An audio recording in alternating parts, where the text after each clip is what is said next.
How's it going? And welcome back to the channel. I forgot to get here. I forgot to pull this up as soon as I got here. But anyway, we ain't been here too long. Maybe an hour and a half. Let me show you what we got going on thus far. Okay, so what we did, we finished running this on over. We got our last few runs in here, up next to this wall. So now we are ready to take off into there. And that absolutely worked out perfect. It couldn't have been any better. Got a joint right there in that doorway. Coming on down. Got a joint in this doorway. On down. I got a joint in this doorway. And yes, you might have guessed it. We have a joint in that doorway. We got super lucky. Although super glue does work really good on this stuff. I tested it yesterday before I decided to use it. Anything I decide to do on a job, I always test it first just to make sure. That way I don't get a bunch of stuff done and then like, oh crap, it failed. Well, dummy, you should have tested it. First thing I did was take care of that this morning while Austin was getting some stuff ready for us. But these things right here, I got my first piece in right there, pushed in this way. I always will cut and notch the one that's easier to slide in. This one's going to be harder to slide in because it's a rip board right by the wall. That way I just make it basically flat. I just had a little notch there around the door jamb. But anyway, so about getting these in, I shaved the tongue off the end of this one, super glued it and tap it together. Same thing right here. I shaved the tongue off because this had to go had to get locked in over here and then slid that way from this point was all the way here. So I had to slide that about 4 or 5 inches that way. So in order to get this up and locked in, it was not going to be doable. So I pull it up. I would take the tongue off of it, shave the tongue off of that, put some super glue in and slide it that way. What I used to shave the tongue off of these things right here, you can see my little pieces here. That's where the tongue shavings for all them little guys. I got a little 1-inch finger plane. I've had this same one for probably about 4 years. The blade does have a little bit of wear on it. Let's see here if I can get to zoom. See, let's see, right there on that one end there that gets used the most. Right there on that end, you can see it's got a little bit of wear, but it still does good. 4 years, I'm guessing. And I've not had to buy another one. I don't know if they make them little replacement blades for those little things because they're only like $7 or $8. They're super cheap for them, but I've used it literally thousands of times on vinyl plank and laminate both. Laminate, I will use Titebond 2, any kind of vinyl products or anything like this. Super glue works awesome. But that's it. Now we can get ready. Fixing to have one over here, me or Austin over there, the other person over here. We'll get these two run up that way. Do the backfill. We got a backfill on each one of these. I didn't want it bouncing around or anything, so versus putting it on the wall, this is always more solid than using a spacer because the sheetrock will still bounce and stuff like that. So if you're trying to lock something in nicely, like I was going to have to do right here when this wrapped around and joined it, I didn't want it bouncing or anything, so that's why I used those versus putting it against the wall with the spacers. But anyway, that's it. Fixing to fill these in, then we'll be tearing up in here and getting all this stuff ready and working into one of these rooms today. I don't know which one. We'll see what happens. We'll probably leave this one for whatever reason. This is where we decided to do the cutting nut using a little jigsaw because we are upstairs. Got 18 steps to go up and down. So using a jigsaw here on the carpet, and what we did yesterday, I just cleaned all this up, vacuumed it real good there, and they was still able to sleep up here last night because we left it all nice and clean. If you've seen this morning or last night when I left, we had all of our tools nice and neat, tidied up right here in this corner. So always clean it up, check for blades, especially if there's kids. Make sure it's tidy for them to do whatever they need to do overnight. Anyway, let's get to it. Okay. We are pulling up some carpet in one of these bedrooms now. I want to point something out. You can see it from here. All around the perimeter of the room is like black. And I've heard some people say, oh, it's from your unit pulling air. Well, maybe, but I don't really buy that. My thought is because there's such a gully, such a dip there. Dust and dirt and stuff will get down there and the vacuum will not get it out because people push their tack strip 1/2 or 3/4 of an inch away from the daggone wall. Any case like that, you always see the black around the room.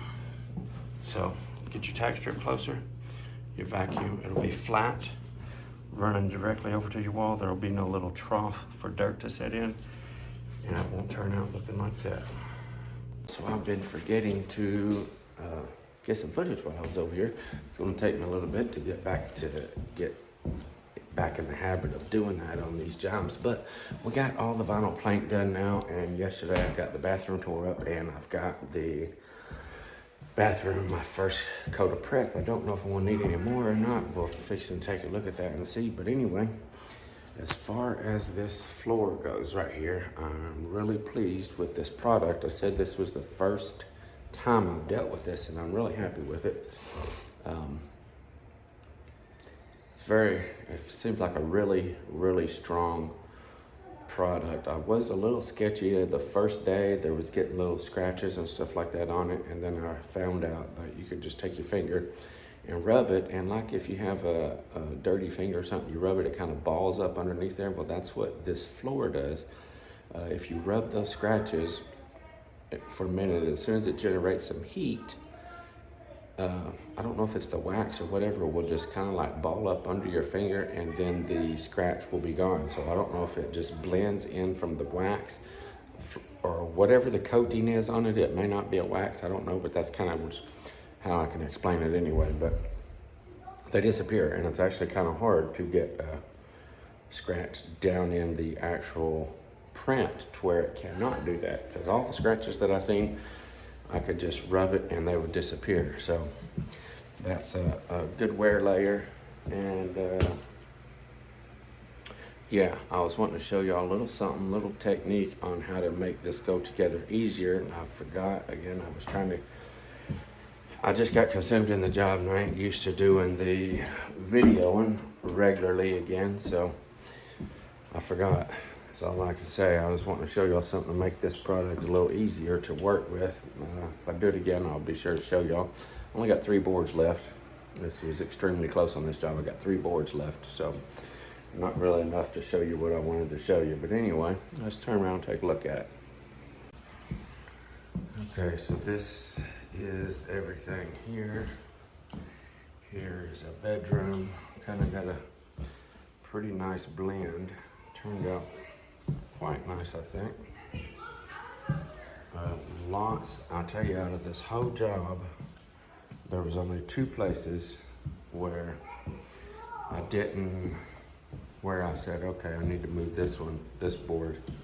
Actually, you guys seen in here, there was 3 light boards over here together, and we moved that, we took care of that. So after that, as far as the prep pattern goes, there was only 2 boards that I was like, oops, that's the same pattern as that one. I need to move this one. That only happened twice, and I caught it as I was putting it down. Actually, I caught one of them, and Austin caught the other one as we was installing it. So having a lot of prints really makes a big difference. This is my first layer of prep here. Might be it. I'm gonna check it out here. Sand over this and see how it feels after that. But this is it. I'm hoping I will be able to cut these jams, clean it up, and go to town on this. But this is the bathroom. I'm fixing to do this. Austin's outside painting quarter round right now. Maybe I'll get a little footage installing this bathroom here. What I plan to do with this, we got like a 5 or 8 foot, I can't remember exactly what we got here. I think a 6 foot. I'll roll it out and roll it up the long ways. Line probably this wall right here. Let it go in there. Maybe we'll see where it falls on the tub. I don't want to grout line right real close to the tub, so we'll see what happens. Anyway, it definitely will be long ways. I don't know, I might just go crossways right here, pull it out that way, and let it go that way. It might be easier to do too. I don't know, we'll see. Because having these two doorways right here would be kind of ideal. And I think that's probably what I'm going to do. Probably roll it up from both ends. I'll show you that in a second. Anyway, let's get to it. Okay, I've got it in here now. I don't want to get off of it because I don't want it to move, but this is how I decided to go. Lined on, well, I didn't line it on this wall, but I got 5 3/4 straight up this wall here. It's the longest point that we got to measure off of. Fixing to start slicing and dicing, get it all rolled out and laid in. I'll cut it down, let it lay flat for just a little bit, and then I will glue it. I got plenty to do here, so after I get it cut in, I'll let it lay flat for, I don't know, a little while. And I got 1/4 round to work on in there, so after this gets all cut in and laid flat for a little while, then I'll come glue it. So we got one man caulking. I am measuring and cutting the 1/4 round, and I use a miter protractor on all of my cuts. Look at here, all of the outside corners. Some people call these inside. I guess technically that's what they are, inside, because you're working on the inside of the 1/4 round, but this is outside, so that's what I'm used to calling it. This is the outside, that's the inside, because there's inside and outside. I know that's opposite, but I'm not a trim guy, so that's the way I've gotten used to doing it. So this is the outside corner. I use my miter protractor on all of them. Look at there, it's at 46. None of these corners ever are, well, I can't say ever, but hardly any of them are a true 45. Look at here, that is 46. This one right here is, let's see what we got here, is one of these was a 47. I can't remember. Yep, this one right here is a 47. And then on all of my inside corners, I cope them, and I take little scrap pieces. You see those little scrap pieces right there? In order to get my cope measurement, I put a piece right there, and then I'll measure off of this over to where I need it to stop. And that's where I always carry a couple little scraps around with me, just so I can measure my copes. Look at here, it don't matter. Oh, you done got that nailed. Anyway, I'll show you on another one, but look over here.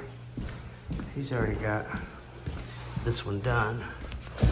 Look at that, because there's coped, no putty necessary there.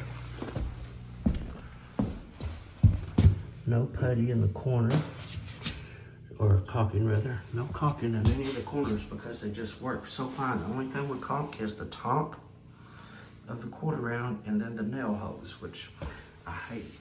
I want to use a pin shooter on this, but baseboard's up too high to use a pin shooter. But anyway, and all of my door jamb cuts, whenever I'm working next to a door jamb, I cut them at a 31.6 because a 45 I feel like is just too much of an angle to look nice working up next to this. 22 is not quite enough, it looks too blocky. And also with returns, a return, if you're standing up at it and you see it, it just looks like it's blocked straight off. I used to do returns and I stopped it because of standing up here, it looked like it was just chopped directly off. This little area right here, you can see my 1/4 round just butts right up in there nicely, so I did not put a little bitty piece there. Also, I want you to look here at the end of these. This one has already been addressed. See, it's white. Notice it's not raw wood. So in order, what we do to get that, we can paint them white with, where's your stuff right there? White over here. Here we go. And instead of just leaving a raw wood look, like that right there. See how that's just raw wood? He ain't got to this one yet. We use a whiteout. It dries really fast. You don't have to worry about making a mess with it or anything like that. You get these that come with a little brush or something inside of them there. Let's see if I can get this open here. So a little bitty brush inside of it there. And it makes it real easy to get these little ends white, just so they blend in and you're not leaving the customer or the client rather with raw wood. Just a much more professional look. just a few little tricks that we do. I shouldn't even say tricks, just a few little extras that we do to make our jobs look nice. So you can see here, 31 LR, that's left and right. It's gonna be a 31 angle on the left and right. Look down here, cope on the right, inside on the left, and it's a 45.5. Inside left, 47. Inside right, 47. Cope the right, 31 left. Cope the right, 31 right. Cope the right, you get it? And then look at the 5/16, 9/16, 15/16, 3/16, 3/8, 5/16. Again, we don't just go with, oh, it's a quarter and that's close enough. We get it really, really precise. It just makes for such a better look. You can do a really nice job on your floor and then crap some trim down work on top of it and just mess everything up. The whole look of it will be jacked up if you do a crappy trim job. So we take extra time and do extra good on the trim work because that's what makes the job shine.